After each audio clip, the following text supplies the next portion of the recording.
Anar from Senpex is on the Trucking Risk and Insurance podcast this week. They specialize in last mile delivery, a huge and a growing segment in our transportation industry. Let's get into the show. Welcome to the Trucking Risk and Insurance Podcast. Let's do it. Anar, welcome to the Trucking Risk and Insurance podcast. Can you start off by telling us a little bit about yourself and your company? Yeah, hi Chris. Hi John. Thanks again having me Go. here in your show. In very brief about myself, so I'm 18 years in the software development industry, mainly building like different enterprise solutions.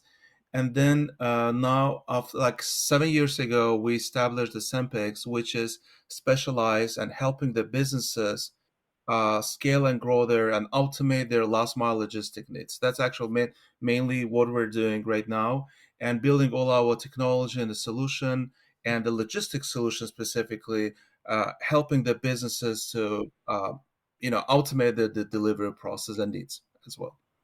Wow. And you say you started this 8 years ago? Yeah, so like in What 2017. what good timing. Well Yeah. before COVID, so you were well established.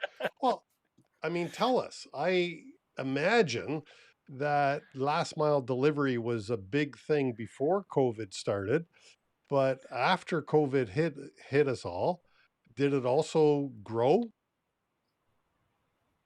Yeah, I mean, so before the COVID, there were just a lot of demands for this last mile logistics, and basically when we started, we have seen huge gaps there. And one of the gaps that we face, like how to make sure, like with the big volume of orders and the requests for the rush hours, how to make efficient delivery for the on-demand concept less than 1 hour. This is initially the gap we want to solve.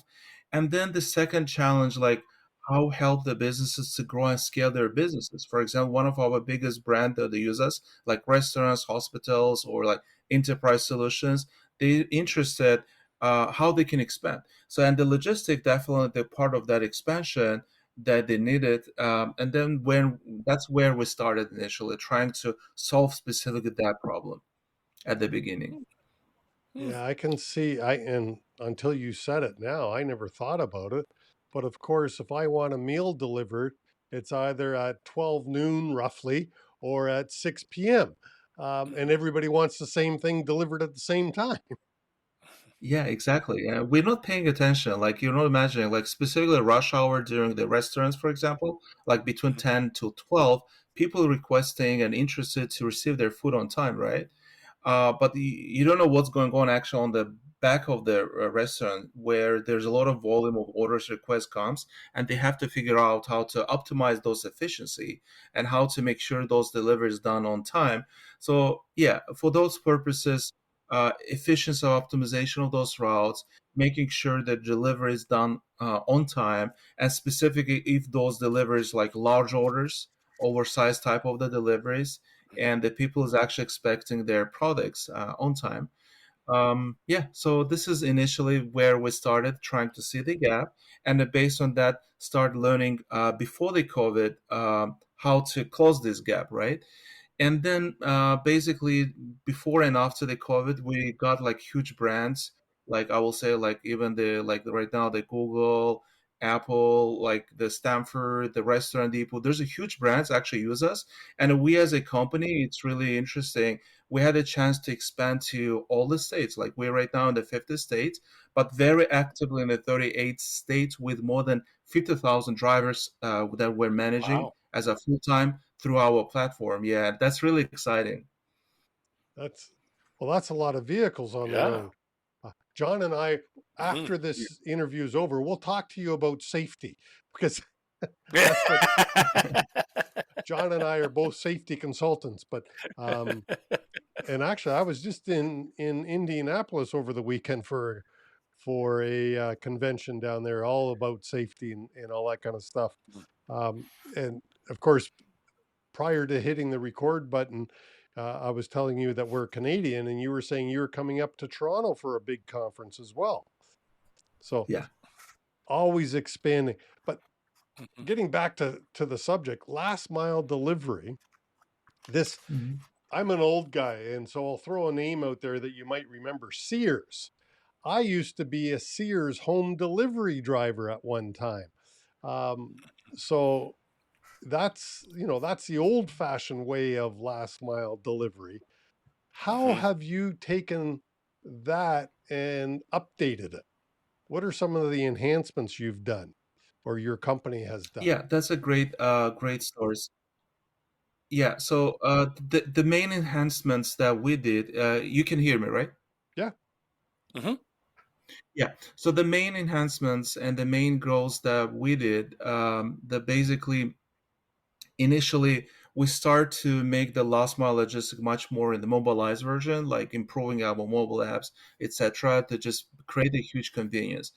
And then we understood actually the verticals we are in the B2B and the mainly the usage are like the web usage.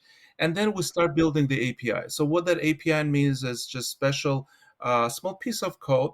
It can be plugged into any different e-commerce platforms. Okay, we start thinking, okay, the people just building the e-commerce and the Shopify, WooCommerce, or the Salesforce and the different e-commerce platforms actually exist. Why not to just basically create an API that they can create the seamless delivery experience. Those who are just business owners, they want to create their own website, and they basically, just offer this as a one of the service, which is the last mile logistics. And then before the COVID hit it, we got actually one Mexican restaurant. By the way, it's kind of interesting. They had like 1,000 deliveries within 3 hours. 1,000 burritos need to be delivered within 3 hours with 25 drivers. And their requirements, okay, Wow. 3 hours, just make sure all my burritos need to be delivered on time. And then we start creating a special route optimization engine, which has helped efficiently to optimize and plan the routes accordingly to those needs to make sure it's delivered on time, because perishable products delivery is really challenging. It's not easy to make those things happen, Mhm. like because it's a product, right?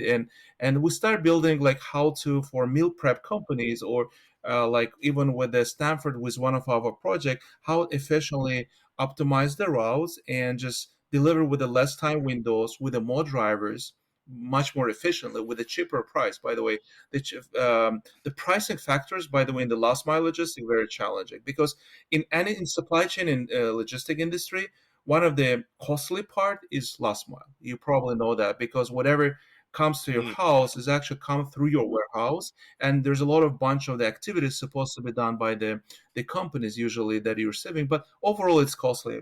So that was our also main challenge. Okay, like what's the best price algorithms we have to build? Right now we have 15 different price algorithms based on, let's say, type of the vehicles, number of the stops, based on the dimension to let's say the distances, how to make sure like provide to our clients seamless the best pricing, to not to overcharge them as well, but plus to make sure our drivers also happy with the proper pay structure.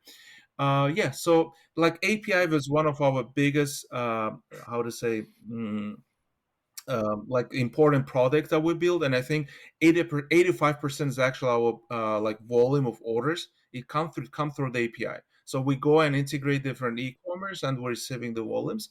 And then slowly we understood that in the last mile logistics, there's a huge demand for bulky items. Like there's a lot of corporate customers, they need like the palletized deliveries.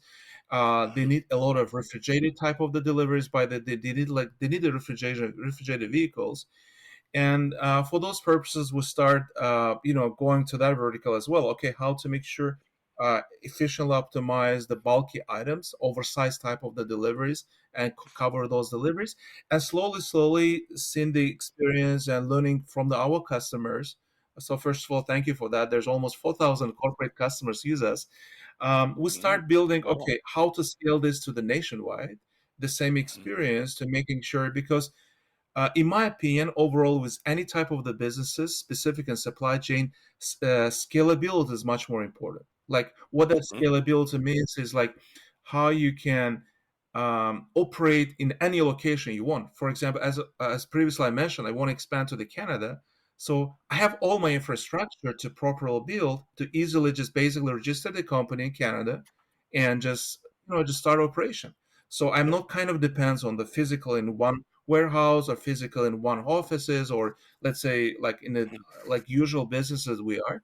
So yeah, anyway, my point is here, like slowly we start growing that experience, and it's working, and we start slowly going to the any other states and offering our best services experiences to all our customers. That's how kind of our venture started, and still we're growing, we're learning, and I think that's a great improvements. We're doing our best. Well, no, as they say, my experience at Sears, you mentioned the typical thing, kind of what I would refer to as parcel delivery.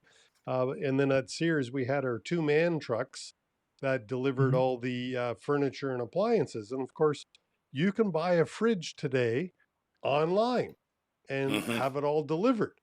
And so that's what you're doing, correct? Yeah, exactly. And I will say one more important thing. Right now, there's a lot of like interesting topics about the AI and the growth of those AI, etc. But me as a business owner and also specific a technical founder who started from the scratch and started growing, I really proud if the company grow very aggressively with a less few team members. So initially, I start asking before. Actually, I got like huge deal. I think 8 months ago, like huge deal, which is actually increased my sales volume, tripling my sales volume. I started Wow. thinking, okay, I need to hire more people, to more dispatchers, more like drivers onboarding specialists, etc. And then I realized importance of the AI. So basically, I already figure out, okay, what's my exactly my dispatcher daily basis doing, like what type of workflow process they have. And then I Hmm. started realizing, okay, it's very simple. They're hiring the process, hiring the drivers, doing the Hmm. background checks, or controlling the drivers, communication with the drivers, and doing some kind of actions, right? So for example, driver is late, they're taking from one driver, assigning to someone else. There's some actionable items. So I will say right now, we as a company, within 8 months, we are building like AI dispatch bot. Basically, the dispatchers who is managing the fleet. And you don't imagining Hmm. like last Friday, Saturday actually is kind of because our dispatcher 24/7, they have to work for all the like 24/7, right? Because we're Hmm. supporting Hawaii, Alaska, and the different times on the East Coast, West Coast. So we're supporting different time zones. And for us, it's important to have like the live dispatchers who are just controlling all the process. Only for Saturday night, like only like 3-4 hours, there's a small gap. So like I cannot make my dispatchers just work for that time. And then like couple of months, I just realized after implementing the AI, my AI during that period where there's no dispatchers controlling the process, but the customer's asking the question, so where's my driver is? And then the actual Hmm. AI dispatchers start responding. I was really shocked. And then as a business Ah. owner, I fully understand how the AI is very important in our life on automation of the process, and understanding like how to make sure efficiently provide those experience to our best customers. And I think that's the challenge, specifically AI in the last mile logistic and the supply chain. If it grows 100%, and the most business owner will just keep understanding the importance and the practical points of the AI. That's what my thoughts is overall. Hmm. Yeah. I mean, AI, I mentioned I was down to Indiana for a conference, and it was Mhm. a truck driver safety training conference. And AI took up half of the conference because, I mean, and my point to saying that is AI is infiltrating every piece of our life. And certainly AI has got to have a huge impact on dispatch and Yeah. last Yeah. mile delivery for sure. How are you using AI as a dispatcher? How is it helping? Well, right now, the practical points of the AI usage from our side is the following. So first, we start building the knowledge bases. So what that knowledge bases is, like for me, is like AI kind of reminds the child, right? Like 5 years old child yet. That's the way Hmm. how I understand it. Because you need to implement AI in some kind of level of the limitation, right? You cannot, if you're just exceeding that limitation, that's create a problem. So even, and by saying that is actually I had another kind of bad use case with AI, because like AI is the future, but still there's a problems. Like last time I lost one customer. It's a big corporate customer, Basically, he went to our system. He wanted just get a quote. Basically, okay, how much the delivery fee from point A to point B, and AI is basically just giving the generic kind of questions and answers and all. There's some kind of, sometimes there's a issue there, and that basically the customer understood this is something AI. This is not a live person, right? Mhm. And then he just straight to the point. He wrote to me, "Are you the chatbot or are you the like AI?" Right? And my AI just confused. No, didn't know what to answer. And then my customer just, yeah, my customer just calling me directly. Hey, Anar, so come on, like don't do like this way, right? I'm your Yeah. important customer. So Right. there's some kind of limitation. But coming back to the point about the practical how we're implementing the AI is this: we created the different roles. So, for example, drivers onboarding AI bot, the dispatchers who's controlling the driver. These are different roles. The second, we start building the knowledge database. So what that's, for example, what type of questions usually people is asking? We're just creating the questions and answers to those questions, and we have to create those knowledge bases, and then slowly, we start building finding out all the workflow process that we had, just whatever the workflow daily basis my dispatchers are just doing, and just slowly trying to automate those processes. Okay, so for example, hiring the drivers, right? It's just there's some kind of process we're just doing it. So why AI cannot do it? Or just controlling the drivers. For example, we know like exact pickup time, drop off time, and like if the driver is late, usually my dispatcher previously, the checking in our system, calling the driver if there's any problem. Like easily AI can do it, or just cancel the order from the another person, or the drivers cannot find the person's address or the customer's phone number. They just usually calling us like, so where's the driver Mhm. customer's phone number? So AI already have in our database that information. Why not AI can give it? So slowly we start building this workflow process, and I will say like. With the 5 people right now, we're managing almost like a couple of millions actual orders within a day. That's crazy, Wow. and that's Mhm. really I'm really kind of proud of that. And I was saying, okay, even the volume triple 4 times to 3 times, I want to keep the same team members, Right. but Mhm. still implement much more AI and just learn accordingly. Yes, that's Sure. okay. Just AI can make mistakes, but slowly we'll start learning. That's how the Right. way it's built as an AI tools, especially generative AIs. Yeah. So Yeah. utilizing the AI for the simple tasks, take the simple tasks out of the way, let it manage that, and then your team can handle the more complex conversations that need to be had. Exactly, And exactly. I But they're like your just basically analogy. controlling the results of the simulations, right? So, for example, Right. they see what's AI's response are, or maybe something wrong.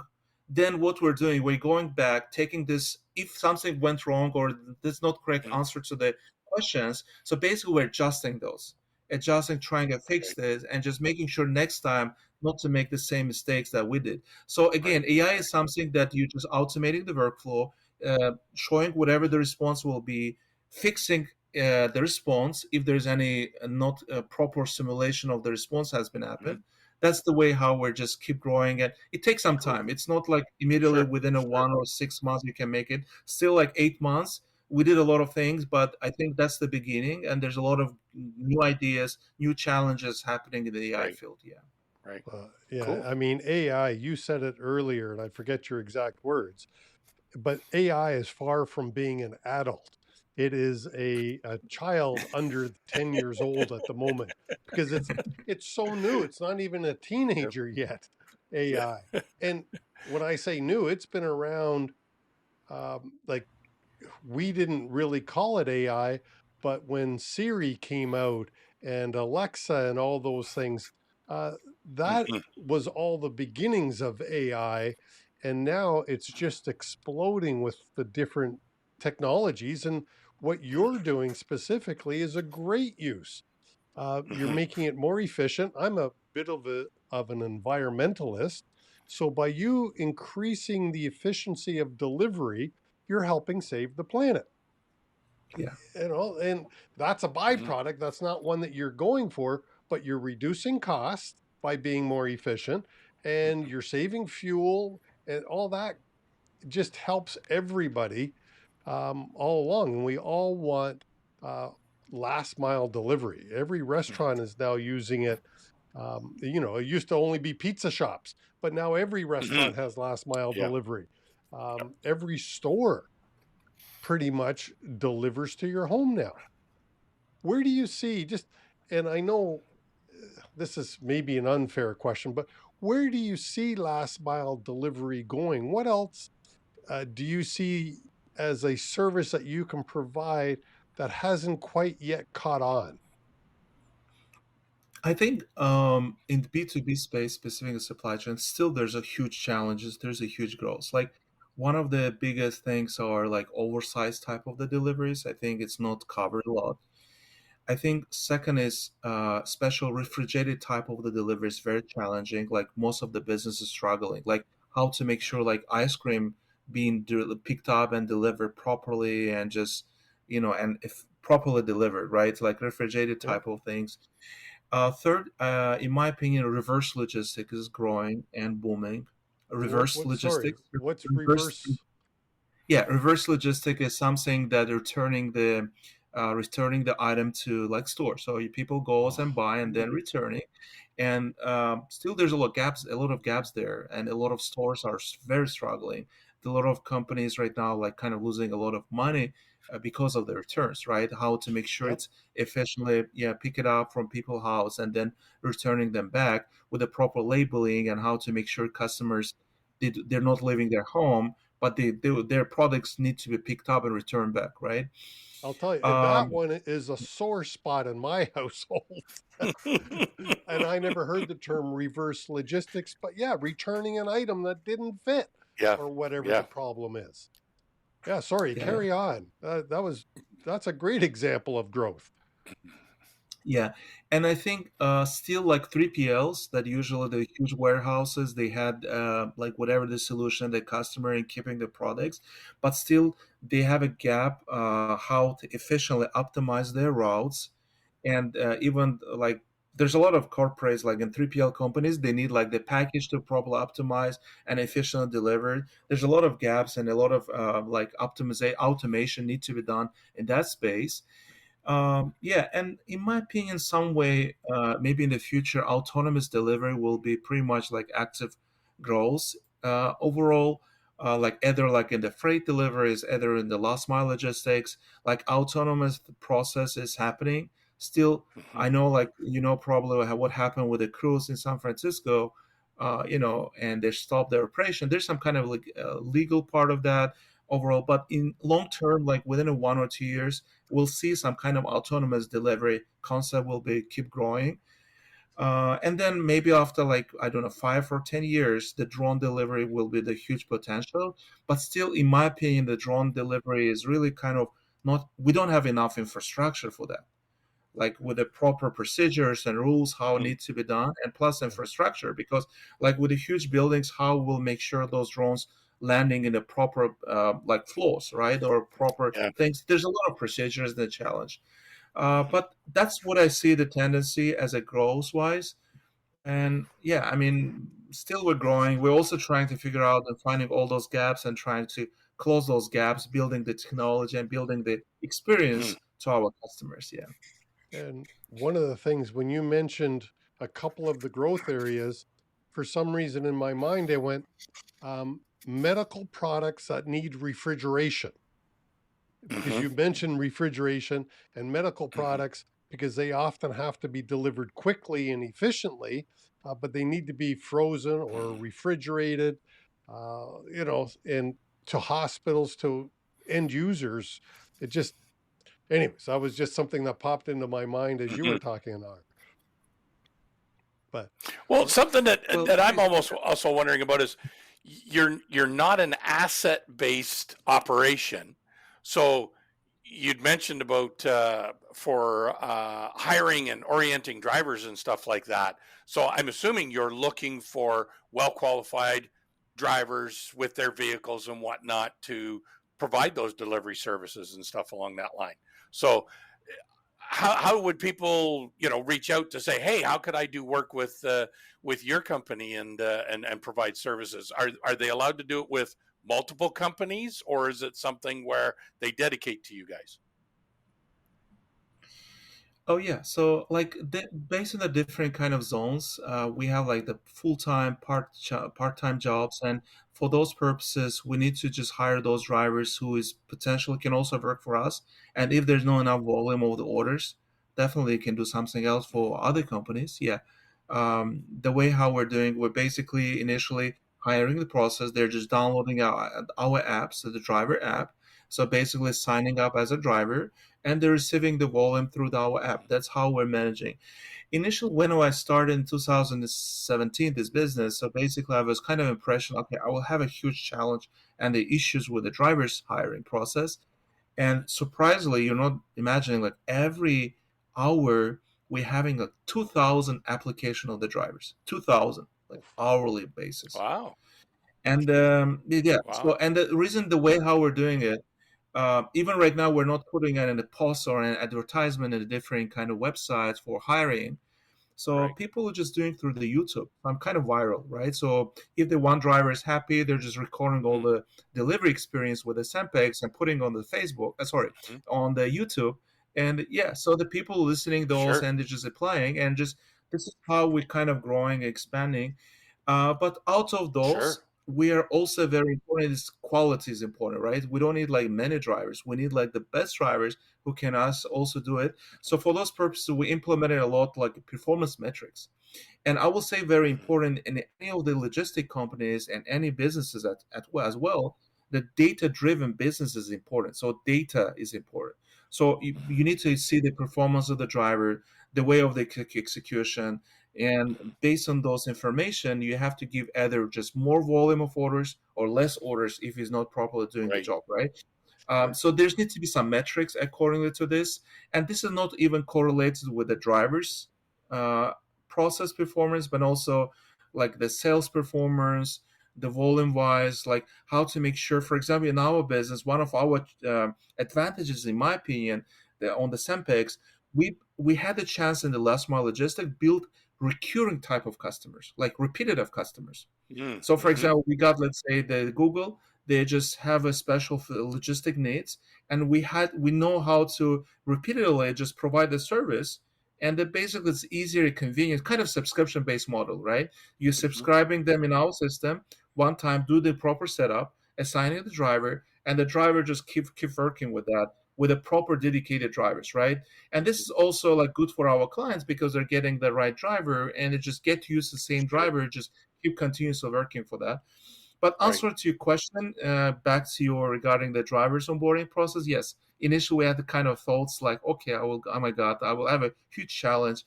We have very fast hiring process, John. So you don't imagine. Mm-hmm. This is very important because for us, like, Sure. if we got, let's say, somewhere the orders in Nebraska, somewhere like special location, we need to make sure just fulfill those needs, right?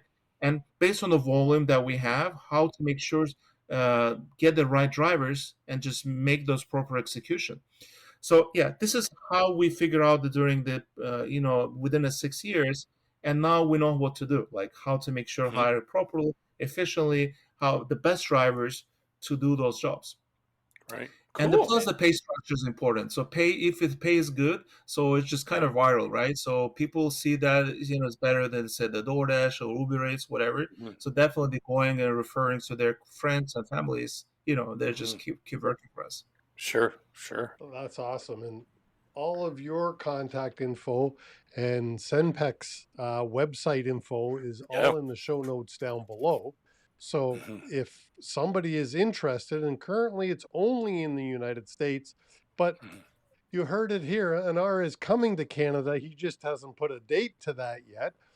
But if you are in the States and you want to be a last mile delivery guy, I would encourage you to. Mm-hmm. Oh, did you hear that, Anar? That was bad. A last mile delivery guy. A last mile delivery person is what I'm supposed to say to be more politically correct. Um, Guy or gal. Yep. yeah, I apologize for that, but certainly. Anar, did we reach or did we discuss everything that you wanted to discuss today before we end our interview?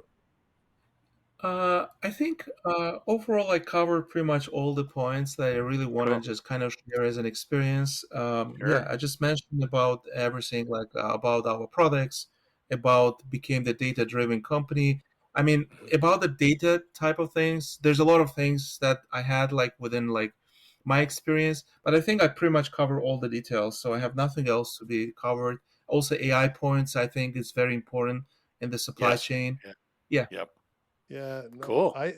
I think what Senpex is doing is really valuable because, of course, I get lots of deliveries to my home almost on a daily basis from different shippers, mostly that big warehouse company that, Hmm. on the internet. But that's because that's where a lot of people shop now.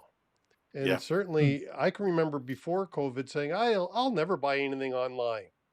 I don't know Mm. anybody today that has stuck to that promise Yep. because I Yep. buy everything. Well, not everything, but I buy a lot online. So, Wow. Anar, I thank you so much for your time. Yes. Thank you. And a huge thanks to Anar for joining us from Synpex, specializing in last mile delivery. Join us again next week where we will have another very interesting interview on the Trucking Risk and Insurance podcast. See you then.